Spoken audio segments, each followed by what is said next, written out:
Hello class 10th students. चलिए political parties के अब नए पार्ट नेशनल पॉलिटिकल पार्टीज़ के बारे में पढ़ते हैं। देखिए क्या क्या बातें बताई गई हैं नेशनल पॉलिटिकल पार्टीज़ के बारे में। Democracies that follow federal system all over the world to have two kind of political parties that are present in only one of the federal units and parties that are present in several or all units of the federation. Democracy तो federal system को follow करता है सारी दुनिया में, ये तो आप सभी जानते ही हैं। और पॉलिटिकल पार्टीज जो होती है वो दो तरह की होती है। एक तो होती है फेडरल यूनिट्स में, जहाँ पर पार्टी जो है वो वहाँ एक और इससे ज़्यादा पार्टी हो सकती है। और दूसरी क्या होती है, उसके जो फेडरल यूनिट्स जो अलग अलग यूनिट्स होते हैं उसमें होती है। एक तो मेन यूनिट होता है और उसके बाद दूसरा सेवरल छोटे छोटे जो यूनिट्स होते हैं उसमें भी होता है पॉलिटिकल पार्टीज। ठीक है, this is a case in India as well. Bharat में भी ऐसे ही होता है। एक होता है नेशनल पार्टी या राष्ट्रीय पार्टियां होती हैं, और दूसरा होती है राज्यों में जो पार्टियां होती हैं जिसको अभी रीजनल पार्टीज भी कहते हैं। There are countrywide parties. Countrywide parties होती हैं जो कि देश के लिए होती हैं, जिसको हम नेशनल पार्टी भी कहते हैं। These parties have their units in several various states. और इन जो नेशनल पार्टी होती हैं उसकी यूनिट्स जो होती है वो हर स्टेट में होती है। ऐसा नहीं है कि सिर्फ वो केंद्र में ही रहते हैं, वो उनकी यूनिट्स राज्यों में भी होती हैं। But by and large all these units follow the same policy program और strategy that is decided by the national level. लेकिन क्या होता है, ये सभी के सभी उसी पॉलिसी और प्रोग्राम को फॉलो करते हैं जो नेशनल लेवल पे बनाई जाती है। सपोज देखिए, एग्जांपल मैं देती हूँ कि जैसे बीजेपी है या कांग्रेस है या कोई और दूसरी पार्टी है, नेशनल पार्टी। अभी हम कई नेशनल पार्टीज़ के बारे में भी पढ़ेंगे।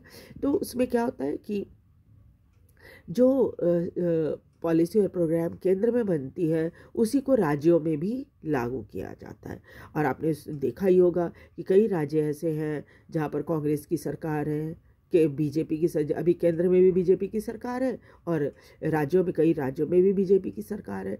तो वैसे में पॉलिसी और प्रोग्राम नेशनल लेवल पे और स्टेट लेवल पे अलग अलग नहीं होते, सेम ही पॉलिसी प्रोग्राम को ये फॉलो करते हैं। Every party in the country has to register with election commission. सभी पार्टियों को हमारे देश में इलेक्शन कमीशन में रजिस्टर कराना होता है अपने आप को। While the commission treats all party equally. वैसे कमीशन के नज़र में सभी पार्टी समान होते हैं। It offer some special facilities to large and establish party. लेकिन कुछ स्पेशल फैसिलिटीज़ वो देती है बड़ी पार्टियों के लिए, या फिर जो ऐसी पार्टी जो एस्टैब्लिश्ड है उनको कुछ फैसिलिटी देती है। These parties are given a unique symbol. इन सभी पार्टियों को एक अलग सिंबल दिया जाता है जो कि दूसरे से मेल नहीं खाता। Only the official candidate of the party can use the election symbol. और इस सिंबल को सिर्फ पार्टी के जो ऑफिशियल कैंडिडेट्स होते हैं वो इसको यूज़ करते हैं। जैसे आपने देखा होगा कि जब आप इलेक्शन होता है तो क्या होता है, जो बीजेपी की तरफ से खड़े होते हैं कैंडिडेट उनको कमल का फूल सिंबल उनका होता है, और कांग्रेस की तरफ से जो खड़े होते हैं उनके लिए हाथ सिंबल होता है, या और दूसरी पार्टियों के लिए अलग अलग सिंबल है। Parties that get the privilege and some other special facilities are recognise party. इस तरह के से पार्टियों को जब कुछ छूट मिलती है और कुछ स्पेशल फैसिलिटी दी जाती है, ऐसी पार्टियों को रीजनल पार्टी कहा जाता है, सॉरी रिकॉग्नाइज्ड पार्टी कहा जाता है by the election commission for this purpose. और ये इलेक्शन कमीशन इनको रिकॉग्नाइज पार्टियाँ कहती हैं।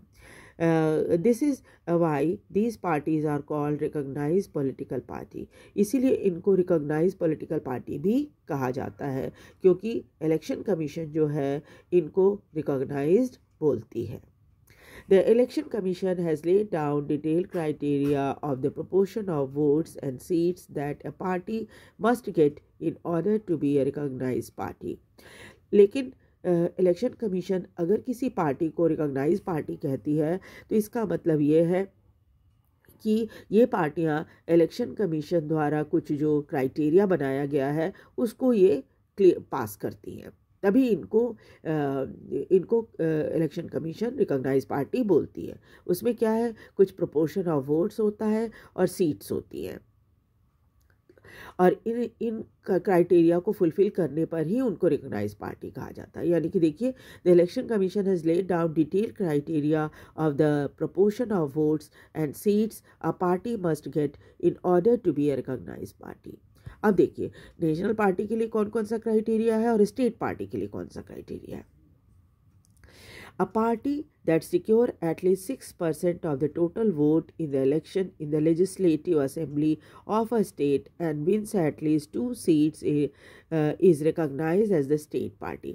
अभी आपको स्टेट के बारे में बता रहे हैं। स्टेट में कह रहे हैं कि कम से कम पूरे राज्य से, जैसे सपोज उत्तर प्रदेश है, उत्तर प्रदेश में जितने लोग वोट डालते हैं टोटल, उसका 6% वोट आपको मिलना चाहिए और आपको इलेक्शन में कम से कम 2 सीट जीतनी चाहिए, ज़रूरी है। अगर ये दोनों काम आपने कर लिया तो आप स्टेट पार्टी कहलाओगे, रिकॉग्नाइज्ड स्टेट पार्टी कहलाओगे। A party that secure at least 6% vote of the total vote in Lok Sabha elections or assembly election in 4 states and win at least 4 seats in Lok Sabha recognized as the national party. और national party किसको बोलते हैं, ये देखिए, national party के लिए कह रहे हैं कि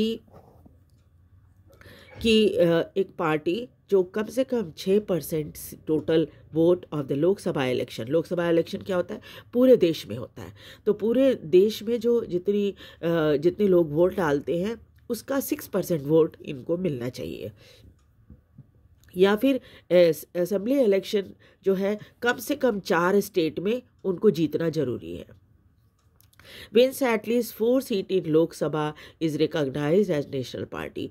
और ऐसे पार्टी को जिसने कम से कम 4 सीटें लोकसभा की जीती हैं उनको नेशनल पार्टी कहा जाता है। क्या क्या क्राइटेरिया रखा, कम से कम 6% वोट होना चाहिए लोकसभा इलेक्शन में, या फिर असेंबली इलेक्शन 4 स्टेट में कम से कम जीतना उनका ज़रूरी है। साथ ही साथ क्या है, अगर कम से कम लोकसभा में 4 सीटें जीतनी जरूरी है तब आप नेशनल पार्टी कहलाओगे।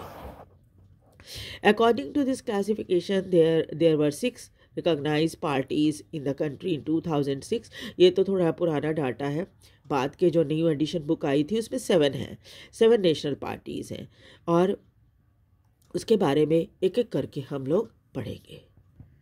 तो सबसे पहले देखते हैं all India Trinamool Congress. Trinamool Congress का ये सिंबल है और it is mainly influential in the state of West of Bengal. इस पार्टी का सबसे ज़्यादा प्रभाव जो है वो वेस्ट बंगाल पे है। It was founded by Mamata Banerjee on January 1998, और इसकी स्थापना जो है ममता बनर्जी ने की थी, जो कि अभी भी वेस्ट बंगाल की चीफ मिनिस्टर हैं, और 1998 में इसको स्थापित किया गया था। ये जो है इंडियन नेशनल कांग्रेस से टूटकर ये पार्टी बनी थी, और बहुत जल्दी rapidly rose to prominence in the politics of West Bengal. और वेस्ट बंगाल में बहुत जल्दी ये बहुत प्रभावशाली हो गई थी अंडर ममता बनर्जी के लीडरशिप में। The party backs the ideologies of secularism and federalism. ये पार्टी सेकुलरिज्म और फेडरलिज्म यानी धर्मनिरपेक्षवाद और फेडरलिज्म को मानती है। उसके बाद देखिए Indian National Congress. Indian National Congress में क्या है, INC popularly known as the Congress party, one of the oldest party of the world, दुनिया की सबसे पुरानी पार्टियों में एक है, और अब इसे इंडियन नेशनल कांग्रेस के नाम से कम ही लोग जानते हैं, ज़्यादा इसे कांग्रेस पार्टी के नाम से जाना जाता है। फाउंडेड इन 1885, इसकी स्थापना 1885 में हुई थी, and has experience many split, और कई बार ये पार्टी टूटी है। played a dominant role in the Indian politics at the national and state level for several decades after India's independence. Bharat के स्वतंत्र होने के बाद इस पार्टी ने बहुत ही महत्वपूर्ण रोल भारत की पॉलिटिक्स पे, नेशनल लेवल पे भी और स्टेट लेवल पे भी, दोनों जगह भारत की स्वतंत्रता के बाद ये बहुत ही प्रभावशाली रहा है. Under the leadership of Jawaharlal Nehru the party sought to build the modern secular democratic republic in India. Jawaharlal Nehru के लीडरशिप में इस पार्टी ने एक सेकुलर डेमोक्रेटिक रिपब्लिक भारत को बनाने की कोशिश की है. Ruling party at the centre till 1977. Bharat के स्वतंत्र होने से लेकर लगभग 1977 तक इसी पार्टी की सरकार भारत में रही है, कांग्रेस की पार्टी की. उसके बाद 1980 से 1989 तक, यानी 1980 से 1989 तक और 1989 के बाद इट सपोर्ट डिक्लाइन, इसके सपोर्टर्स कम हो गए. But it continue to be present throughout the country cutting across social division. लेकिन ये पार्टी फिर भी देश के कई हिस्सों पे अपना प्रभाव कायम रखने में सफल रही है. A centrist party, neither rightist nor leftist. Centrist मतलब कि आपके बीच बीच में है, ना इधर ना इधर, है ना. और ये क्या है, आइडियोलॉजिकल ओरिएंटेशन में पार्टी एस्पाउसेस सेकुलरिज्म, ये भी सेकुलरिज्म के फेवर में है. वेलफेयर और वीकर सेक्शन, कमज़ोर तबके के लोगों के फेवर में है, माइनॉरिटीज़ के फेवर में है. सपोर्ट्स न्यू इकोनॉमिक रिफॉर्म, और इनके ही सरकार के दौरान इकोनॉमिक रिफॉर्म भारत में हुए थे. But with a human face. लेकिन इनका कहना है कि इकोनॉमिक रिफॉर्म तो करो, लेकिन ध्यान रखो इस चीज़ का कि भाई सभी का, गरीब अमीर सभी इसके अंदर इकोनॉमिक रिफॉर्म का फ़ायदा सबको मिले. emerged as the largest party in a 145 member in the Lok Sabha election held in 2004. 2004 के लोकसभा इलेक्शन में इनको 145 सीटें लोकसभा में मिली थी. Currently leads the ruling United Progressive Alliance coalition government at the center. और 2004 के बाद जो है यूनाइटेड प्रोग्रेसिव अलायंस या यूपीए का एक कोलिशन गवर्नमेंट बना था केंद्र में, जिसमें सबसे बड़ी पार्टी के रूप में कांग्रेस पार्टी ही थी.